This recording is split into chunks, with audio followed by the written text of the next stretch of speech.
आदाब, नमस्कार। मैं शोएब कमर खान और आप देख रहे हैं BS टीम यूपी की शानदार पेशकश राजनीति के मुद्दों पर काफ़ी हलचल मची हुई नज़र आ रही है। तो आज हम पहुंचे नगर पंचायत पचपड़वा में और नगर पंचायत पचपड़वा से उम्मीदवार इंजीनियर जुबैर अहमद के पास।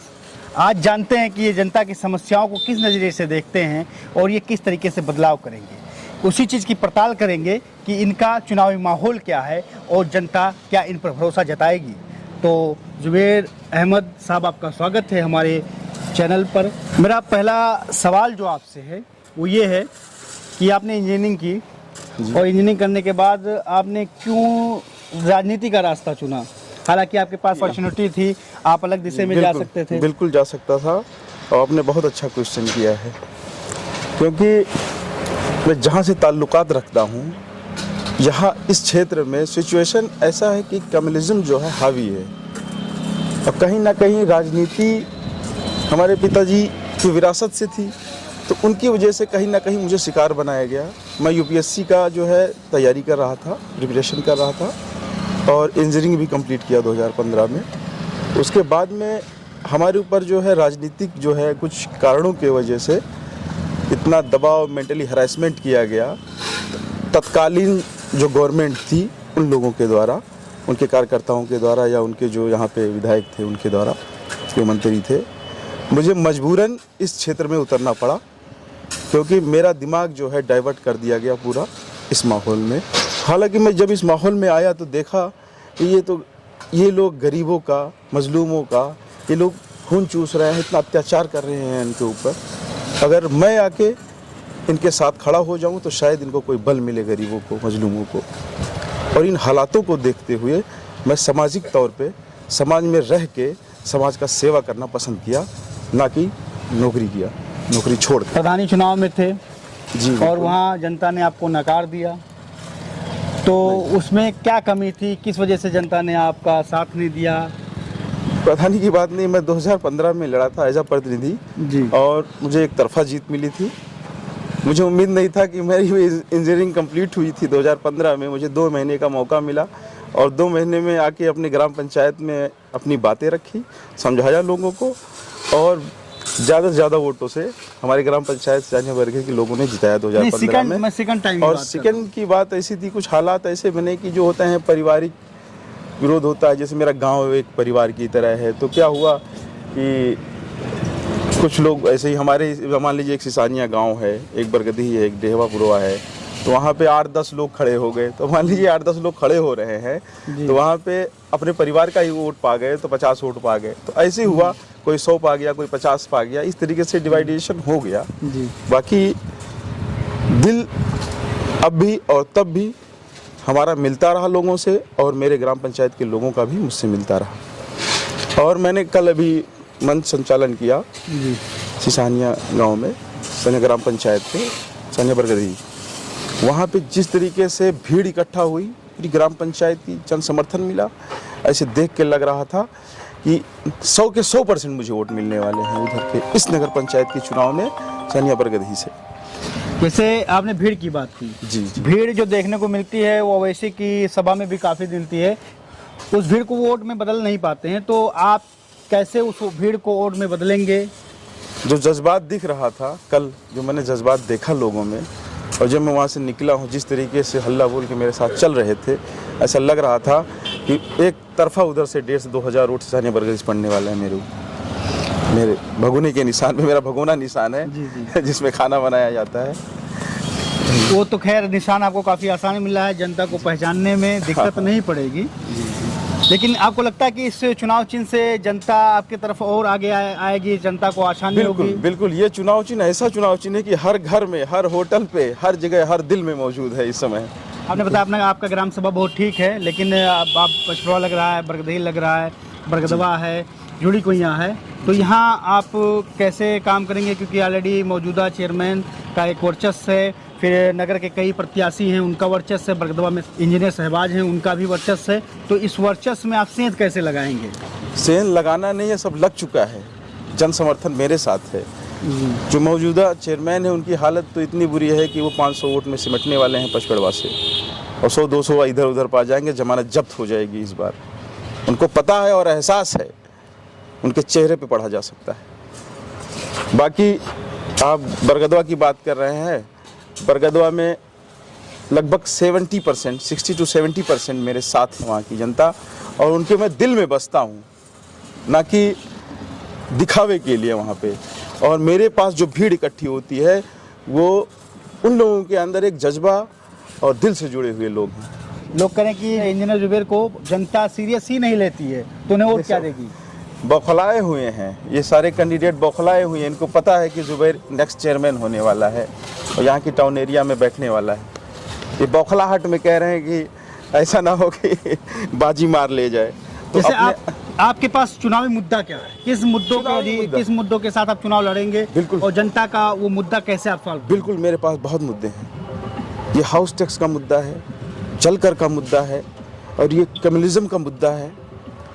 बहुत है, मैं मुद्दे गिनाते रहूंगा तो 2 घंटे मुद्दे ही गिनाते रहूंगा। हाउस टैक्स या जलकर, ये जो 2 अहम मुद्दे हैं नगर के, ये मुद्दों से आप कैसे जनता को निजात दिलाएंगे? क्या रणनीति होगी, किस तरीके से आप इस चीज से उन्हें निजात दिलाएंगे? हालांकि जिले के हर नगर में ये चीज लगाई जा रही है। जी हाँ, इस पे मैं ज़रूर बोलना चाहूँगा। पहले तो ये यहाँ की टाउन एरिया के बारे में बोलना चाहूँगा कि जल के बारे में। जल कर जब यहाँ पे सप्लाई गंदी पानी की हो रही थी, गंदे पानी की, तो यहाँ के कुछ नौजवान साथियों ने पचपेड़वा के जाके विरोध दर्ज किया कि आप हमको स्वच्छ पानी दीजिए, जिससे हमारे बच्चे, हमारी फैमिली बीमार ना हो, हम ये पानी पीते हैं।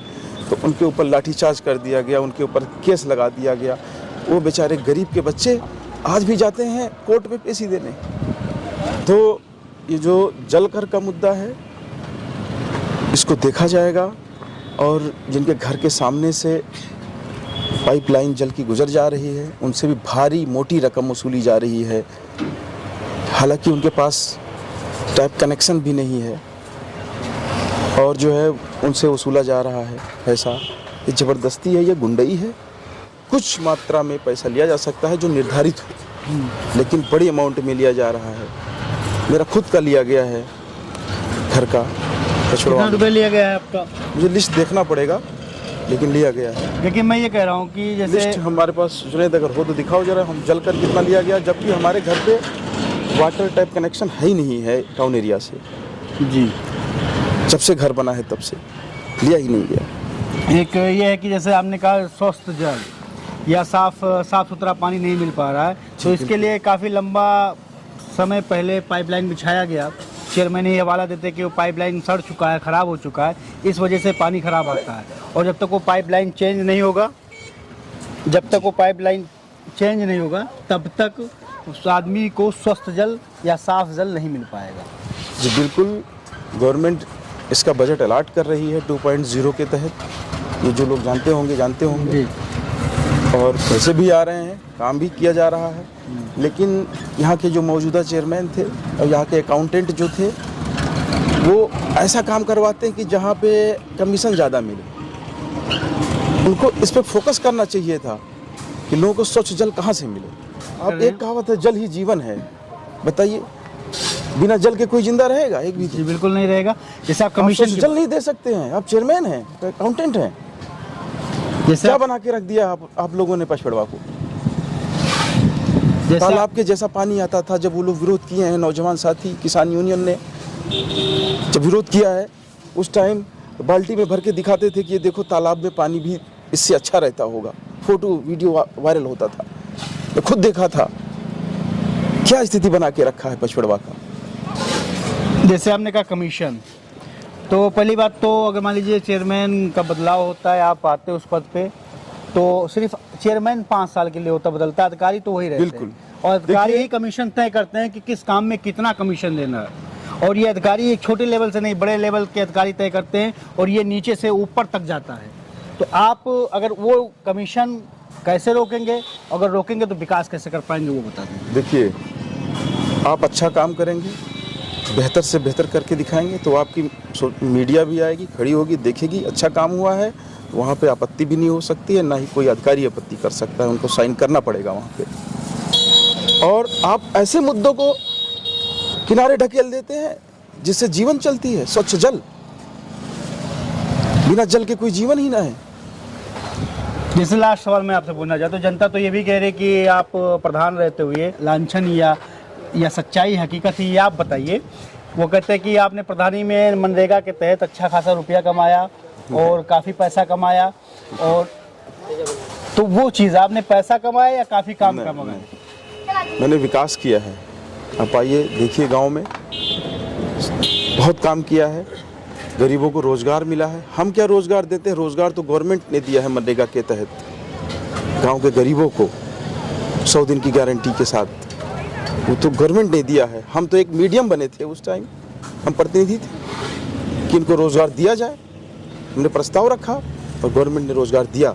अभी कल मैं मद्रास से शादी में आ रहा था, जैसे आपने कहा गांव में ये देखिए, तो अभी मैं रास्ते कल आ रहा था, तो रास्ते जो आपके गांव के हैं काफ़ी टूटे फूटे हैं। हाँ, इंटरलॉकिंग के इंटरलॉकिंग उसमें एकदम खत्म हो, बिल्कुल मैं बोलना चाहूँगा, इंटरलॉकिंग बना था। ये जो वाटर सप्लाई का कनेक्शन हो रहा था और लाइन बिछ रही थी, तो वहाँ पे खुदाई हुई और खुदाई होने के बाद उसको वेल मेंटेन नहीं किया गया जैसे था। ऐसी परिस्थितियों में कहीं कहीं वहाँ पे उखड़े आपको मिल जाएंगे। बाकी मेरे द्वारा बेहतर से बेहतर काम करके दिखाया गया था। तो दोस्तों, ये थे हमारे साथ इंजीनियर जुबैर, और हम इनके माध्यम से ये जनता से क्या कहना चाहते हैं, आप 1 मिनट में जनता तक अपनी बात पहुंचा दीजिए, और हम अपने चैनल के माध्यम से जनता तक आपकी बात पहुंचा देंगे। जी, मैं सभी भाइयों, दोस्तों, नौजवान साथियों से ये अपील करना चाहता हूँ कि इस नगर पंचायत की इलेक्शन में मेरा निशान भगोना है, जिसमें खाना बनाया जाता है। उस भगोने के निशान पे आप लोग मोहर लगा के भारी से भारी मतों से विजयी बनाएं। और एक चीज़ ध्यान रखिएगा, मेरे साथ नौजवान हैं और कंधे से कंधा मिला के चल रहे हैं, और मैं गरीबों का साथी हूं और गरीब हमारे साथी हैं। आइए कंधे से कंधा मिला के चला जाए, और आपका जुबैर आपके साथ चलेगा जीतने के बाद भी। जैसा हूं वैसा रहूंगा इंशाल्लाह, ये मेरा वादा है। दोस्तों, जो आपके मुद्दे थे, जो सवाल थे, हमने जुबैर अहमद तक पहुंचाया और जानने की कोशिश की। अब आपको तय करना है कि इन पर भरोसा करना है या इनको नकारना है, ये आपकी जिम्मेदारी है। मैं इस पर कुछ नहीं कहना चाहूँगा। और आपका हमसे बात करने के लिए बहुत बहुत शुक्रिया, धन्यवाद। और उम्मीद करते हैं कि जनता आपकी बात को सुनेगी और समझने की कोशिश करेगी। तब तक के लिए दोस्तों, आप हमारे चैनल से बने रहें, ज़्यादा से ज़्यादा वीडियो को शेयर करें और जुबैर अहमद की बात को लोगों तक पहुंचाएं। फिर मिलते हैं अगले उम्मीदवार से अगले सेशन में, और उनसे आपके तीखे सवाल पर बात होगी और आपके मुद्दों पर बात होगी। तब तक के लिए अलविदा। जय हिंद, जय भारत।